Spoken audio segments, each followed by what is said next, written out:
Olá! Hoje nós vamos falar sobre a raiva feminina. Você se permite sentir raiva?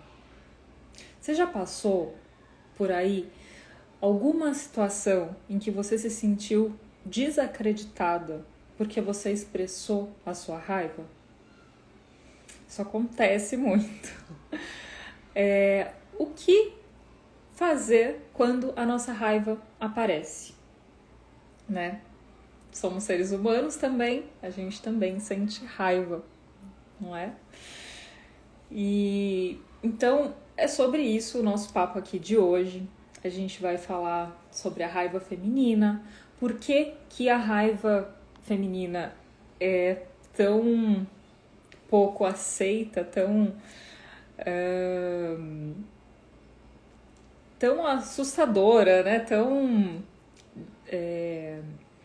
Por que ela é tão rejeitada na nossa sociedade e o que a gente pode fazer com a nossa raiva. Sobre isso o nosso papo de hoje. Esse tema, ele vem do nosso estudo do livro Mulheres que Correm com os Lobos, da Clarissa Pinkola Estes. A gente tá no capítulo 12 e ontem eu postei o conto desse capítulo, que é o Urso da Meia-Lua, né? Um conto que vem nos ensinar várias coisas sobre a raiva e também sobre o perdão. E aí eu quero trazer uma interpretação, porque na verdade eu vou dividir em duas lives a interpretação desse conto. Eu vou falar sobre a raiva e também sobre o perdão. Mas essa live é só sobre a raiva. Então eu não vou fazer a interpretação completa desse conto. Eu vou falar só sobre esse primeiro aspecto. E, enfim, na segunda-feira que vem a gente vai fazer o encontro, né, o Círculo de Mulheres, e aí a gente vai tratar sobre todos esses assuntos de forma mais individual. Vocês vão poder trazer as suas histórias aí de raiva e de perdão. Então, estão todas convidadas. Acho que vai ser muito importante, muito catártico esse encontro. Mas hoje eu quero falar para vocês, eu quero passar dar um contexto, né, de como que a gente observa essa não aceitação da raiva. Não sei se... quero que vocês participem também, me digam o que vocês acham disso. Vocês observam isso também na vida de vocês, no contexto de vocês? Eu vou falar um pouquinho da minha percepção sobre esse assunto. As mulheres estão cansadas, estão sobrecarregadas, elas são muito julgadas, muito cobradas, elas recebem pouco apoio, né? E historicamente as mulheres sofrem muitas opressões, muitas injustiças, e ainda por cima espera-se que a mulher não expresse nenhuma indignação com tudo isso. Então, eu vejo isso como uma grande contradição. Mas, ao mesmo tempo, tem um motivo para tudo isso, né? Quando a gente olha para...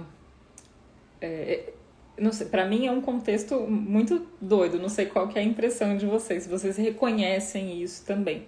O tanto que é condenado, né? Muitas vezes uma mulher, quando ela expressa a sua indignação, quando ela expressa a raiva num discurso, num argumento, por exemplo, é comum que ela seja desacreditada, né? Que tudo aquilo que ela está falando cai no descrédito porque ela expressou uma emoção humana, como tantas outras. E acontece que é comum que a mulher tenha menos chances de ser ouvida, de ser realmente escutada, de ter a sua opinião levada em consideração, quando ela fala com raiva, do que quando ela usa de docilidade, quando ela é mais suave, quando ela usa ternura na voz. Geralmente é muito mais fácil dela ser escutada quando ela usa esse tom de voz do que quando ela usa um tom de voz raivoso. e vamos conversar aqui sobre por que isso acontece. Eu vou lá na origem do negócio, né? O que a gente observa, por exemplo, é quando a mulher fica brava numa conversa, ela é taxada de louca, descontrolada, de bruxa, megera, mal comida, tá de TPM, né? Todas essas são formas de invalidação da mulher brava. Que eu não sei se vocês observam por aí também, mas vocês podem me contar. Se quiser contar algum caso também, eu quero ouvir. E só que, por outro lado, a mulher, no mundo do trabalho, por exemplo, a mulher ela é muito mais cobrada a mostrar o seu valor, ela sofre uma pressão muito maior para demonstrar o seu valor no trabalho. E, por outro lado, essa mesma mulher ela acaba estando sujeita no ambiente de trabalho a vários tipos de assédio sexual, inclusive, que é muito comum, né, nesse contexto de trabalho, e recebe salário mais baixo e ela não pode ficar brava, ela não pode demonstrar a sua insatisfação, o seu descontentamento com essa situação, porque se espera da mulher uma doçura, uma ternura. A mulher que ela é forte, dominante, ela é vista como uma tirana, ela desperta uma reação, uma antipatia que não é observada diante do mesmo comportamento se vier de um homem, né? Se um homem ele defender com veemência, com intensidade os seus interesses, a sua posição, né? Os seus argumentos, ele é visto como confiante, né? Como um homem firme. Isso não é de forma alguma vista com maus olhos. Mas aí fica uma pergunta, né? Será que a mulher tem sempre que falar baixinho e ser suave, meiga, e não pode demonstrar a sua insatisfação, né? Será? E acho que isso é uma... Luiz Andreoli mandou um beijo. Será que as boas meninas, não podem ficar zangadas? Parece que existe uma interdição aí nesse sentido. E vamos falar então por que isso acontece, né? A visão que eu tenho desse fenômeno, se alguém discordar e achar que não é assim, que não observa do mesmo jeito, né, que não concorda com isso que eu tô falando, me manda aqui nos comentários, tá bom? Mas eu vou falar da visão que eu tenho sobre isso. A gente tem um processo de socialização que é muito diferente dos meninos para as meninas, né? Quando nasce um bebê e a gente identifica o sexo daquele bebê, o gênero daquele bebê, logo se tem um tratamento diferente, né? Se é uma menina, vai ganhar panelinhas, boneca e coisas, e ela é tratada de um jeito que vai estimular a doçura, o cuidado com o outro, a empatia, né? E já o menino, ele vai ganhar carrinho, ele vai ganhar arminha, coisas que vão estimular outras habilidades, outros repertórios para esse menino.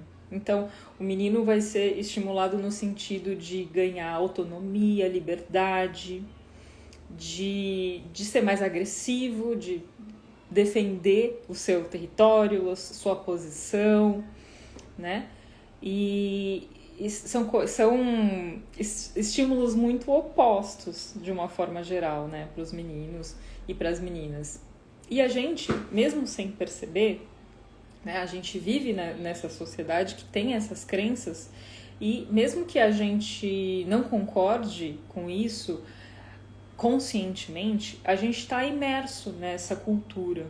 Então a gente sofre os efeitos disso, né? Mesmo que, por exemplo, eu tenha uma filha e eu não queira esse tipo de educação para ela, ela acaba recebendo um tratamento parecido lá na escola ou de algum dos parentes, enfim, o meio social ele cria as nossas crenças, e as crenças são as lentes pelas quais a gente enxerga o mundo. Então fica muito difícil da gente, né, que foi criado nesse contexto, ter uma visão completamente diferente e não ser de alguma forma contaminada com essa cultura, né? Então a gente, enquanto mulheres, as mulheres entendem o que é esperado dela, né? É uma mensagem que passa, pode passar até despercebido, mas a menina vai entendendo esses sinais do que se espera dela. E o menino também, né? Ele vai entendendo qual é o papel social que se espera dele de acordo com o gênero que ele tem. Então, logo a gente acaba representando esses papéis e entendendo o que eu posso e o que eu não posso expressar. E aí fica muito difícil da gente que está aqui dentro, que está dentro desse contexto, pensar de uma forma diferente. A gente tem que fazer um certo esforço para olhar para essas questões. Então, é isso que eu tô te propondo aqui, a gente fazer esse esforço e olhar para e não desnaturalizar essas questões. Por quê? Porque eu entendo que esses papéis de gênero muito estereotipados, ele atrapalha no nosso desenvolvimento. Atrapalha o desenvolvimento tanto da mulher como do homem, das meninas, dos meninos, né? Porque a gente, dentro desse lugar muito estereotipado, as meninas não podem sentir raiva e os meninos não podem chorar. Então você imagina, se, né, a gente está falando de uma limitação, de uma educação que gera uma dificuldade de expressão de um sentimento das mulheres, né, e que isso tem consequências para o desenvolvimento dela e para a expressão dela, para a validação, né?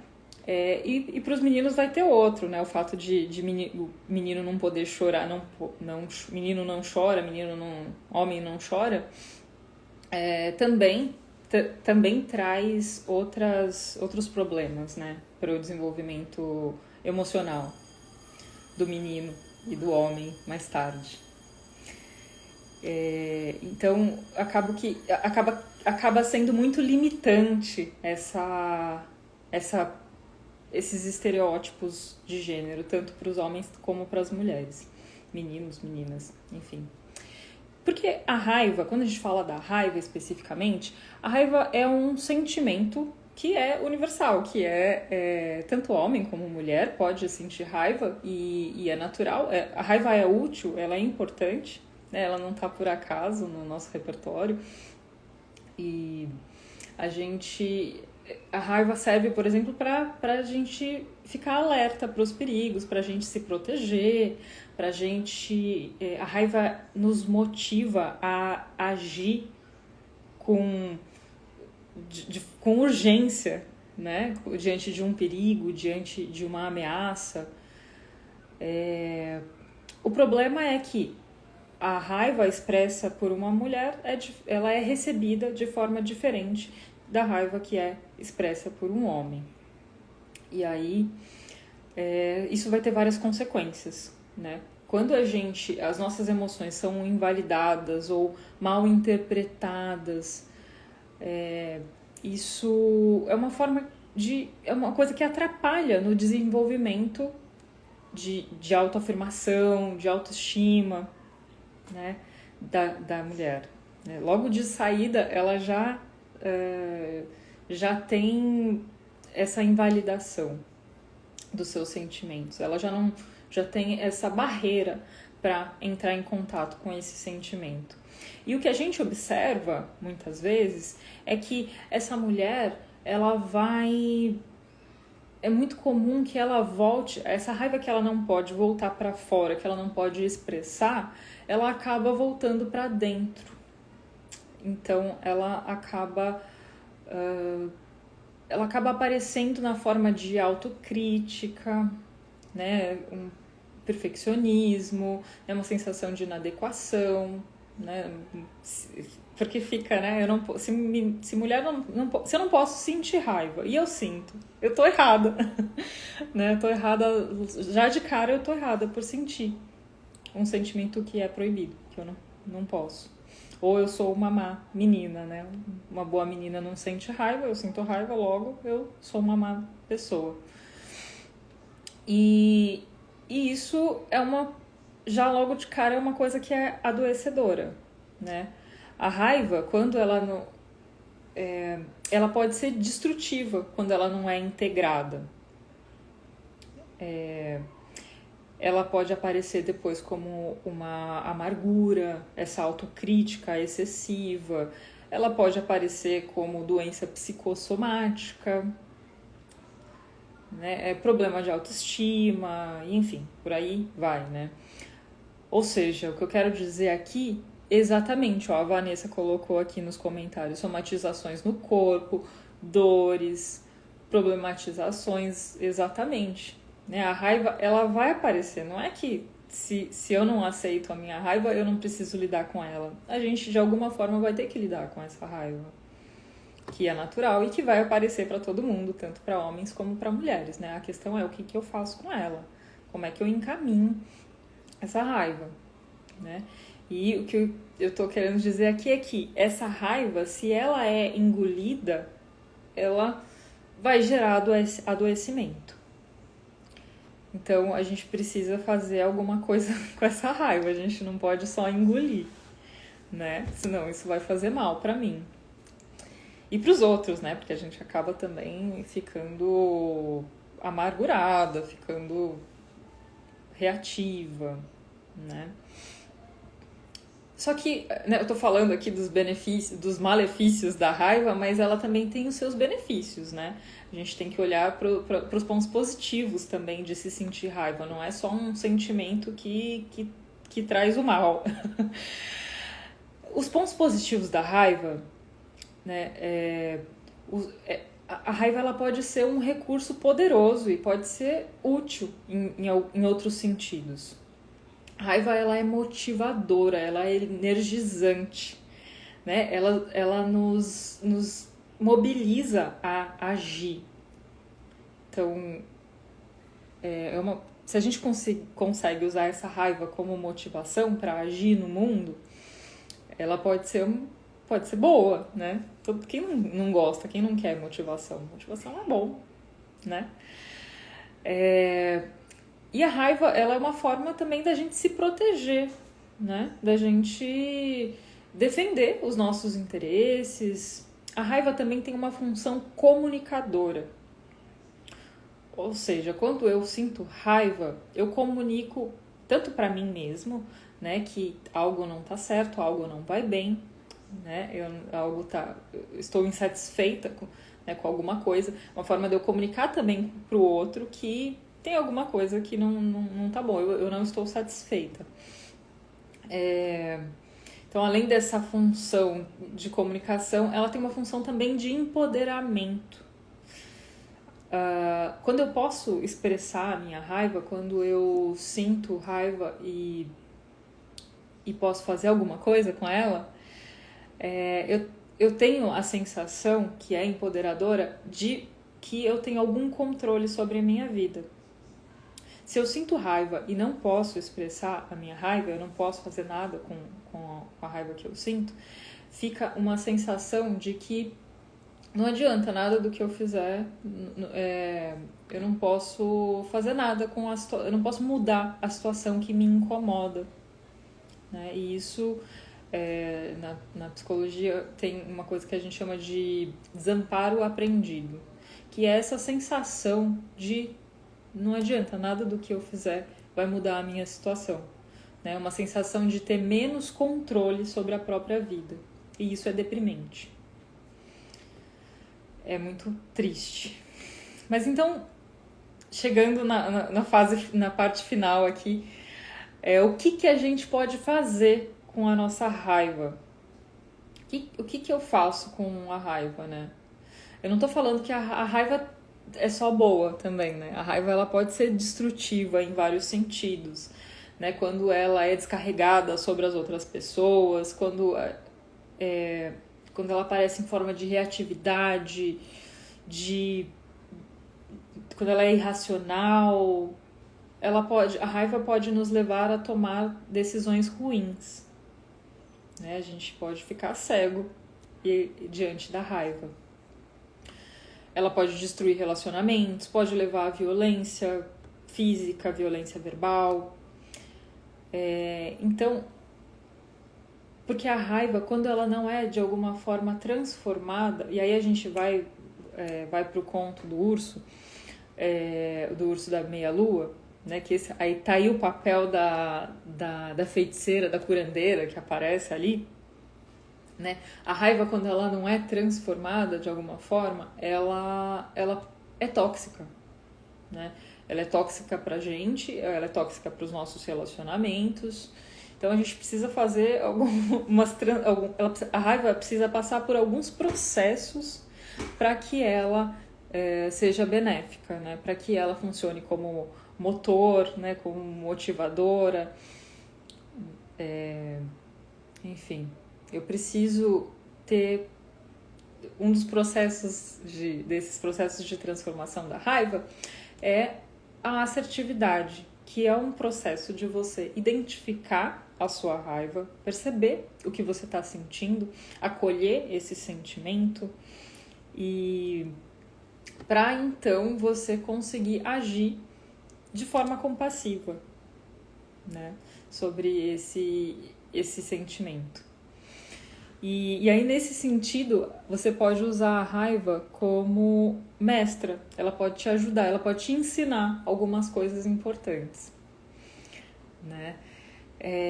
Então, eu preciso primeiro integrar essa raiva, reconhecer que ela existe, que ela tá ali, que eu sinto, que eu posso sentir a raiva.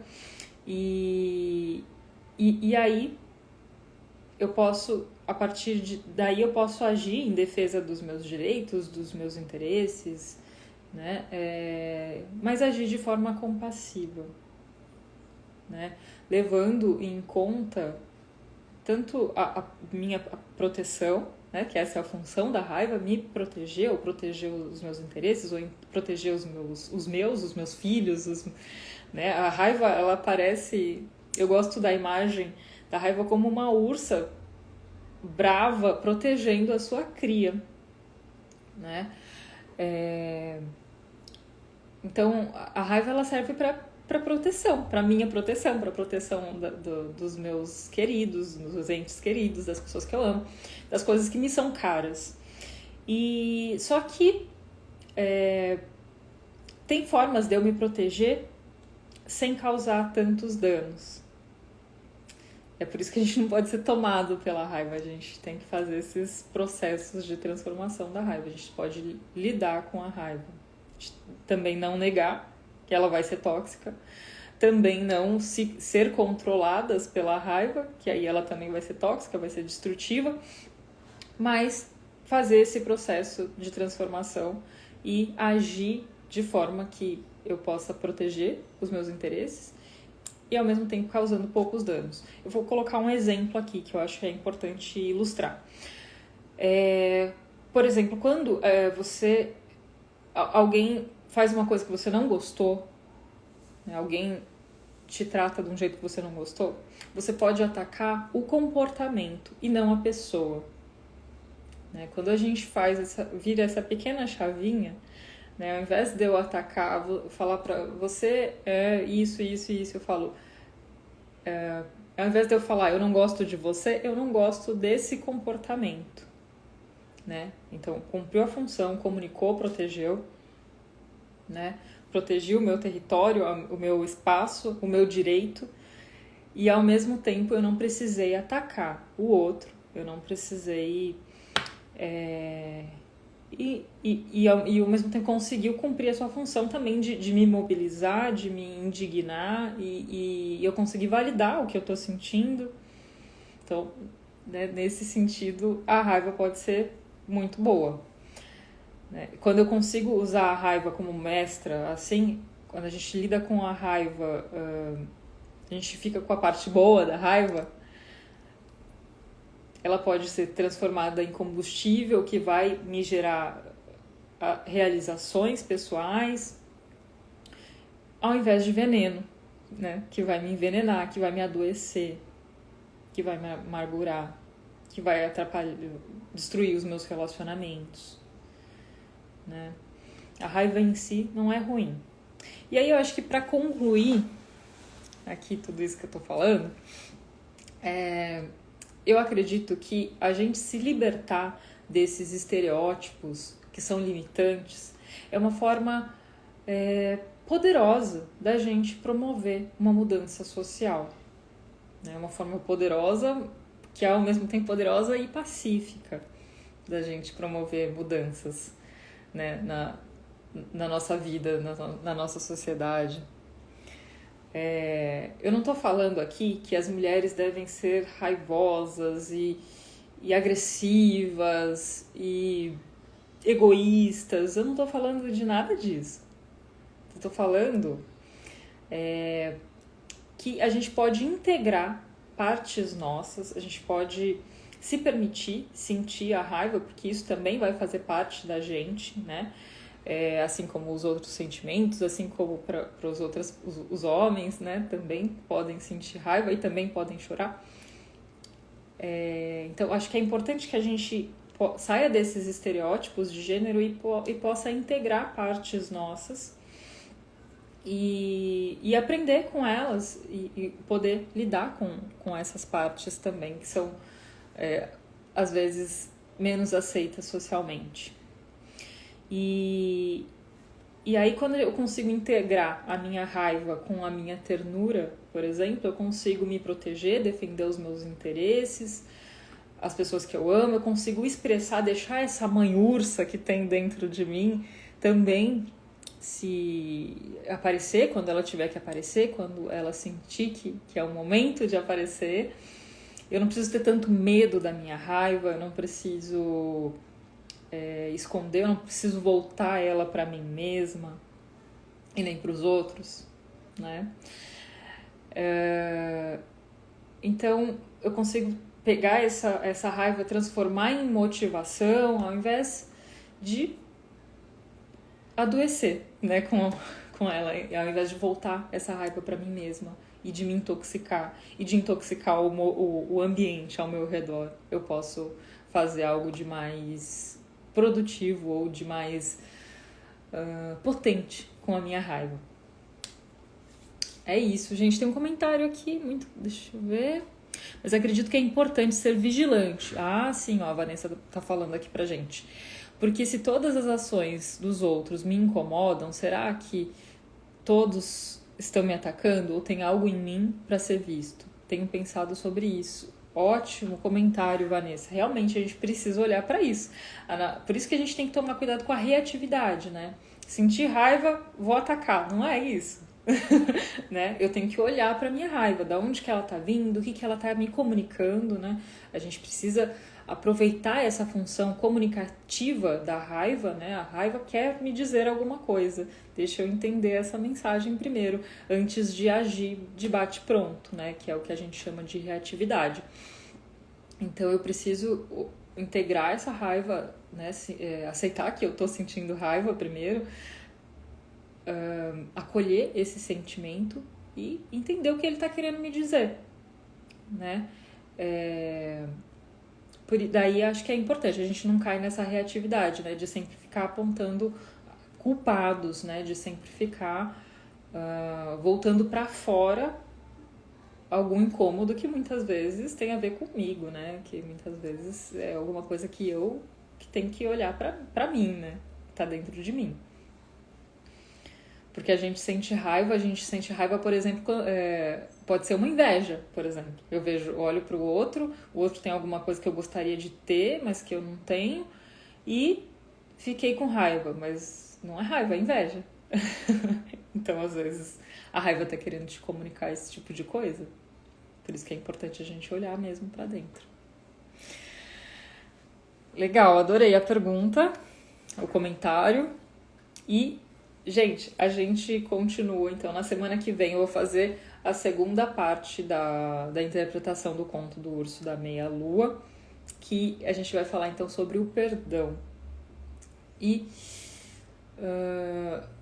no dia 20 vai ter o Círculo de Mulheres, onde a gente vai conversar sobre todos esses assuntos também, pelo Google Meet. Estão todas convidadas. Beijo!